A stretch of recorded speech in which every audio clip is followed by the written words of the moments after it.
어머니, 이제 도장만 찍으시면 됩니다. 어머님, 저희도 더는 기다릴 수 없어요. 빨리 결정하세요. 손주도 못 보실 텐데 괜찮으세요? 내가 사람이냐? 숨이 턱 막혀왔습니다. 눈앞에 자식들이 더 이상 내가 알던 그들이 아니었습니다. 이 손으로 길러낸 내 자식들이, 내가 지켜온 가족들이, 내가 가진 것들을 빼앗으려 하고 있었습니다. 나는 결혼 후 남편과 함께 작은 가게를 운영하며 악착같이 살아왔습니다. 고된 하루를 보내고 돌아오면 다리도 제대로 펴지 못하고 쓰러져 잠들었습니다. 그래도 좋았습니다. 자식들만큼은 나보다 편하게 부족함 없이 살게 해주고 싶었습니다. 옷 한 벌도 아껴 입고 내가 먹고 싶은 음식도 참고 그렇게 악착같이 모아 집을 장만하였습니다. 이제는 좀 편하게 살아도 되겠지. 이제는 자식들이 나를 걱정해 주겠지. 그렇게 믿어왔습니다. 하지만 그 믿음이 얼마나 어리석은 것이었는지 나는 너무 늦게 깨닫고 말았습니다. 남편이 떠난 후 자식들의 태도가 서서히 변하였습니다. 처음에는 별다를 것 없었습니다. 큰아들은 전보다 연락이 줄었고 작은아들은 바쁘다는 핑계로 얼굴을 비추지 않았습니다. 손주들도 자주 찾아오지 않았습니다. 나는 그저 모두가 바쁜가 보다 하며 스스로를 위로하였습니다. 하지만 시간이 지나면서 점점 이상한 말들이 오가기 시작하였습니다. 어머님, 이제 연세도 있으신데 미리미리 재산 정리를 좀 하셔야죠. 나중에 형님한테 다 넘어가면 저는 뭐가 됩니까? 요즘 어르신들 다 실버타운 가서 편하게 사세요. 어느 날은 작은아들과 며느리가 찾아와 이렇게 말하였습니다. 어머님, 저희 집 대출이 너무 많아서요. 혹시 좀 도와주실 수 있으세요? 나중에 유산에서 제 몫에서 빼주셔도 됩니다. 그제야 나는 깨달았습니다. 이제 이들에게 나는 가족이 아니라는 것을. 그들에게 나는 오직 돈으로만 존재하는 사람이었습니다. 나는 단호히 거절하였습니다. 그러나 그날 이후로 모든 것이 변하였습니다. 큰아들은 전화를 받지 않았습니다. 작은아들은 방문을 걸어 잠갔습니다. 손주들과의 연락도 끊겼습니다. 그래도 나는 이해하려 하였습니다. 자식들이 바쁘겠거니 힘들겠거니 생각하며 기다렸습니다. 그러다 손주들 얼굴이라도 볼 수 있을까 싶어 작은아들 집을 찾아갔습니다. 그런데 어머님, 비밀번호 바뀐 거 모르셨어요? 죄송한데요. 연락 없이 오시면 곤란해요. 할머니, 안 돼. 엄마가 가지 말래. 현관문 너머에서 들려오는 손주의 울음소리. 그러나 며느리는 싸늘한 표정으로 나를 바라볼 뿐이었습니다. 나는 그 순간 모든 것을 깨달았습니다. 이제 나는 이 집에 올 수 없는 사람이 되어버렸다는 것을. 나는 문 앞에서 한참을 서 있었습니다. 문 너머에서 손주의 울음소리가 들려왔지만 며느리는 끝까지 문을 열어주지 않았습니다. 나는 문고리를 붙잡고 몇 번이나 망설였습니다. 혹시라도 아들이 집에 있을까 싶어 전화를 걸어보았습니다. 그러나 휴대폰 너머로 들려온 것은 차가운 기계음뿐이었습니다. 고객이 전화를 받을 수 없습니다. 나는 천천히 손을 내려놓고 집으로 돌아왔습니다. 현관문을 열고 들어서는 순간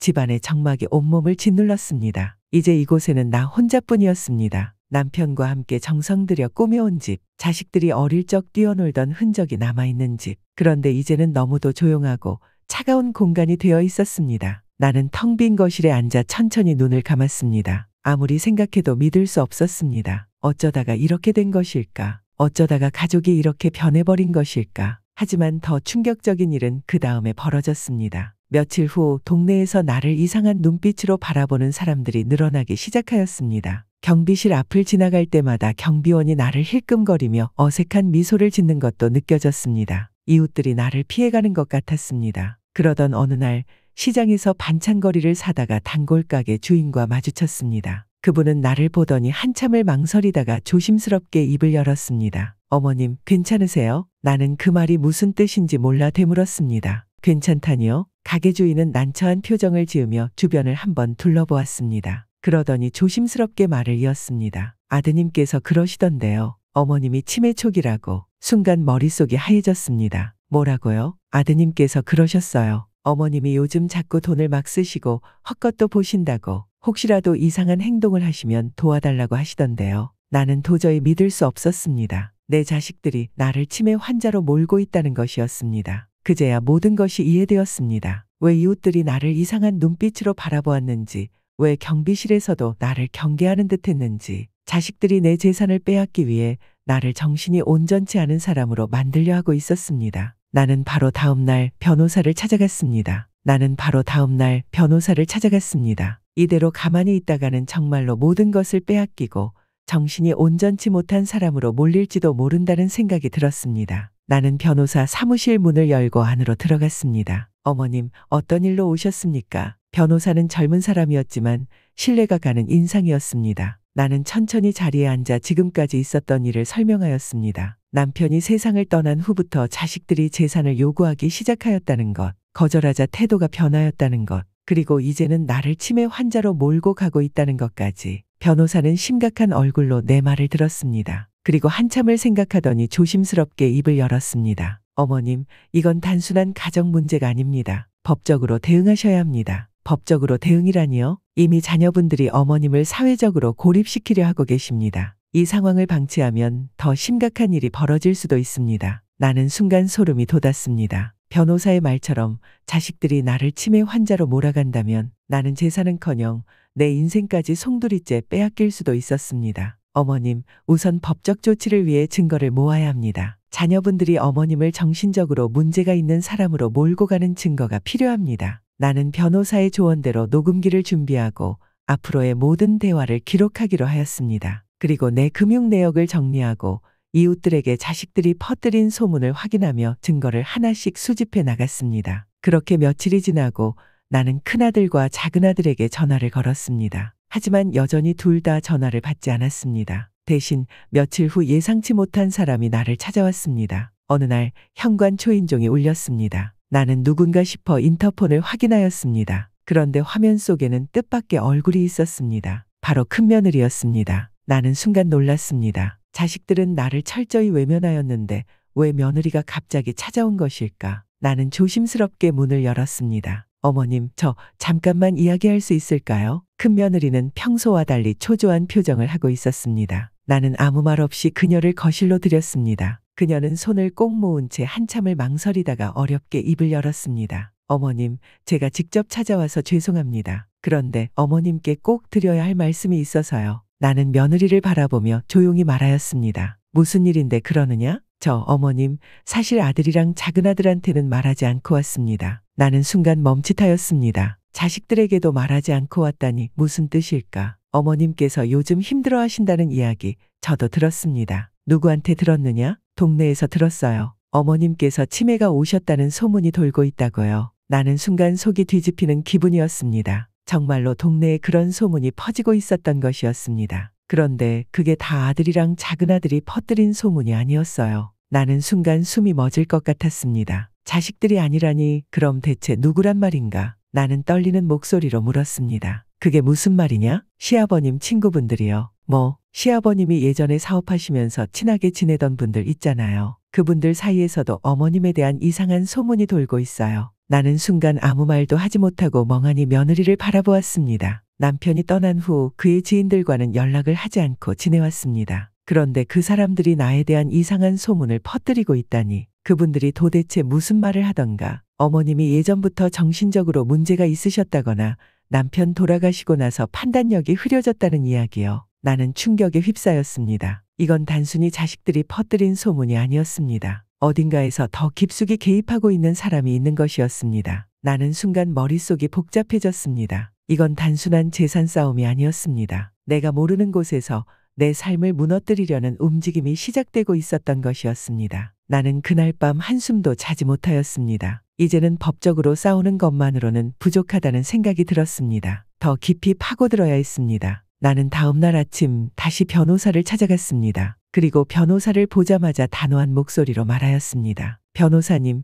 저 가만히 있지 않겠습니다. 나는 테이블 위에 유언장을 올려두고 조용히 앉았습니다. 그동안 한 번도 열어보지 않았던 유언장이었습니다. 남편이 세상을 떠난 후 나는 그저 이 집에서 조용히 살아가길 바랐습니다. 하지만 이제는 이 유언장이 내 마지막 무기가 될 수도 있었습니다. 나는 깊이 숨을 들이마신 후 천천히 유언장을 펼쳤습니다. 손끝이 미세하게 떨렸습니다. 자식들은 이 유언장의 존재조차 모를 것입니다. 그리고 그 안에 담긴 내용은 그들이 예상하지 못한 것이었습니다. 나는 한 줄 한 줄 읽어 내려갔습니다. 나는 생전에 내 아내 윤정숙 가명에게 모든 재산을 위임하며 그녀가 살아있는 동안 누구도 이 재산에 간섭할 수 없도록 한다. 나는 순간 눈을 크게 떴습니다. 이건 내가 생각했던 것보다 훨씬 강력한 조항이었습니다. 남편은 자신의 재산을 오직 나에게만 남긴다고 명확히 명시하였고 자식들이 그 재산을 건드릴 수 없도록 법적 장치를 마련해 둔 것이었습니다. 하지만 더 놀라운 내용이 뒤에 적혀 있었습니다. 단,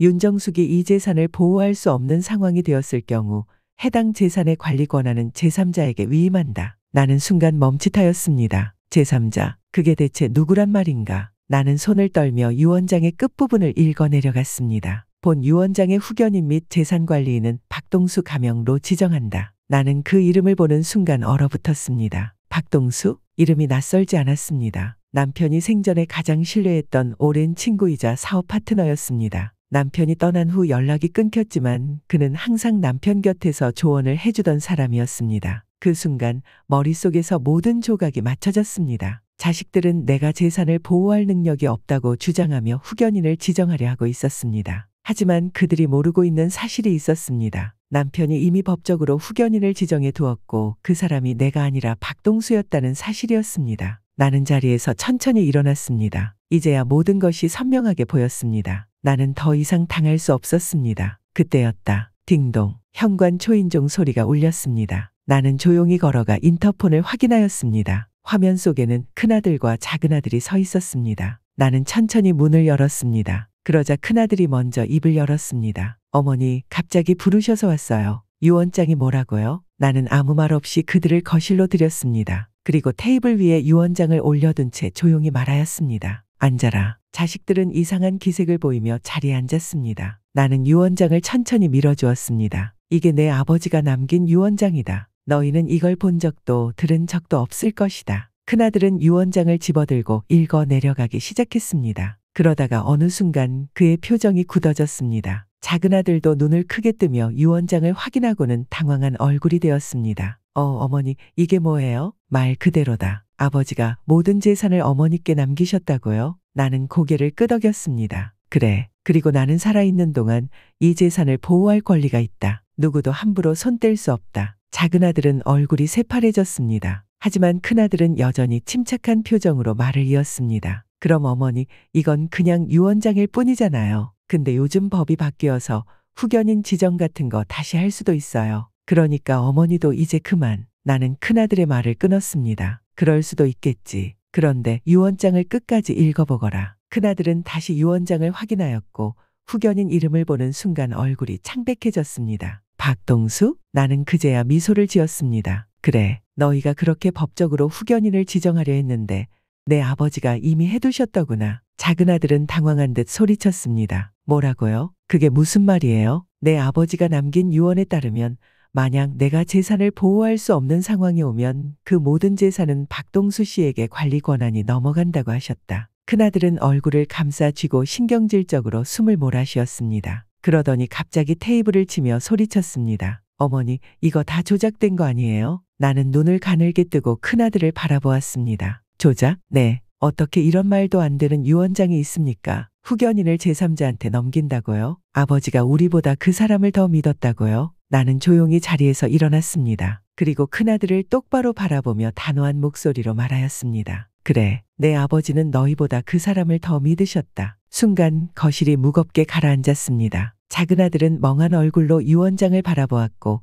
큰아들은 씩씩거리며 분을 참지 못하고 있었습니다. 나는 천천히 유언장을 다시 집어들었습니다. 이제 어떻게 할래? 내 아버지가 남긴 이 유언장을 법정에서 공개해도 될까? 큰아들은 아무 말도 하지 못하였습니다. 그제야 그들은 깨달았습니다. 이 싸움에서 자신들이 절대 이길 수 없다는 것을. 나는 조용히 문을 가리켰습니다. 이제 가거라. 작은아들은 머뭇거리다가 천천히 자리에서 일어났습니다. 하지만 큰아들은 끝까지 버티며 이를 악물었습니다. 이렇게 끝날 줄 아세요? 나는 고개를 끄덕였습니다. 그래, 이건 끝났다. 그리고 앞으로 다시는 내 재산에 대해 입도 뻥긋하지 마라. 큰아들은 주먹을 꽉 쥐었지만 결국 아무 말도 하지 못한 채 문을 나섰습니다. 나는 그들이 떠나는 모습을 바라보며 깊이 숨을 내쉬었습니다. 이제야 모든 것이 끝났습니다. 나는 테이블 위에 유언장을 다시 올려두고 조용히 앉았습니다. 그리고 아주 오랜만에 마음 깊숙이 안정을 느낄 수 있었습니다. 나는 문이 닫히는 소리를 들으며 조용히 앉아 있었습니다. 큰아들과 작은아들이 떠나가는 발소리가 멀어질수록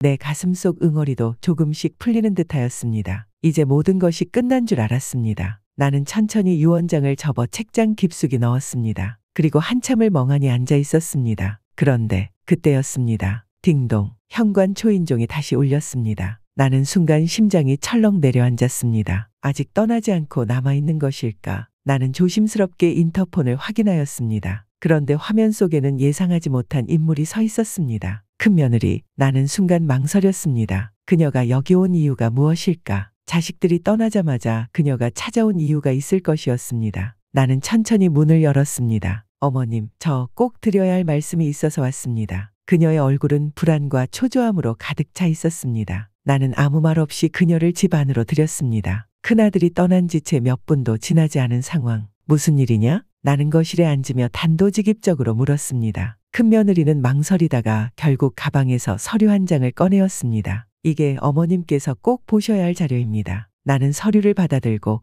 천천히 읽어 내려갔습니다. 그러다가 손이 얼어붙었습니다. 이게 뭐냐? 나는 믿을 수 없다는 듯 그녀를 바라보았습니다. 하지만 큰며느리는 차분한 목소리로 말하였습니다. 어머님, 사실 저도 처음에는 몰랐습니다. 그런데 남편이 자꾸 몰래 이상한 전화를 받는 걸 보고 의심이 들어서 뒤져보았습니다. 나는 서류를 다시 확인하였습니다. 그 속에는 부동산 계약서, 은행 계좌 내역, 그리고 신탁 서류까지 담겨 있었습니다. 이게 철민이가 작성한 서류란 말이냐? 네. 어머님께서 후견인 지정이 확정되면 바로 이 서류를 이용해서 모든 재산을 제3자 명의로 넘기려 했습니다. 나는 순간 숨이 막혔습니다. 즉, 큰아들은 처음부터 자신이 재산을 직접 관리할 생각이 없었던 것이었습니다. 그는 단지 누군가를 배후에 두고 모든 것을 빼돌리려 했던 것이었습니다. 누구한테 넘기려 했느냐? 나는 떨리는 목소리로 물었습니다. 큰며느리는 망설이다가 결국 조용히 입을 열었습니다. 시아버님 생전의 사업 파트너들입니다. 그 순간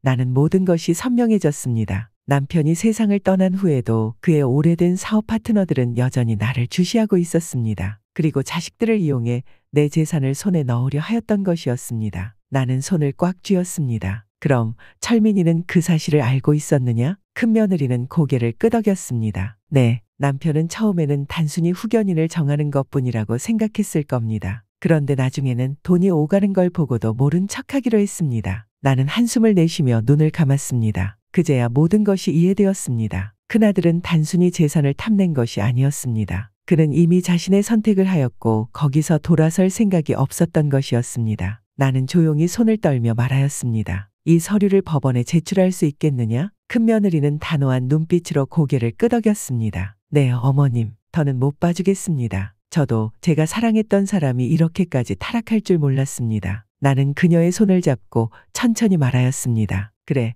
내가 올바른 선택을 해주어서 고맙다. 그리고 나는 곧장 변호사에게 전화를 걸었습니다. 며칠 후 법정에서 나는 자식들과 다시 마주하였습니다. 그동안 아무렇지도 않게 나를 속여왔던 큰아들은 이제는 창백한 얼굴로 앉아 있었습니다. 작은아들은 고개를 숙인 채 아무 말도 하지 못하고 있었습니다. 나는 천천히 증거 자료를 제출하였습니다. 그리고 차분한 목소리로 말하였습니다. 이 모든 서류는 제 아들이 저를 후견인으로 몰아간 후 곧바로 제3자에게 재산을 넘기려 했다는 증거입니다. 판사는 서류를 한 장씩 넘겨보았습니다. 그리고 마침내 조용히 선언하였습니다. 후견인 지정 신청은 기각합니다. 그 순간 나는 긴 숨을 내쉬었습니다. 나는 이 싸움에서 이겼습니다. 며칠 후 나는 다시 조용한 집으로 돌아왔습니다. 이제 더 이상 자식들이 찾아오지 않았습니다. 하지만 나는 전혀 슬프지 않았습니다. 나는 혼자가 아니었습니다. 이웃들이 나를 걱정해 주었고 변호사는 끝까지 나를 도와주었습니다. 그리고 큰며느리도 나에게 진심으로 사죄하며 자주 찾아오기로 하였습니다. 나는 그날 오랜만에 손수차를 끓여 마셨습니다. 그리고 조용히 창밖을 바라보며 중얼거렸습니다. 이제야 정말로 평온해졌다. 그렇게 나의 삶은 다시 시작되었습니다. 혹시 비슷한 경험이 있으시다면 댓글로 여러분의 의견을 들려주세요.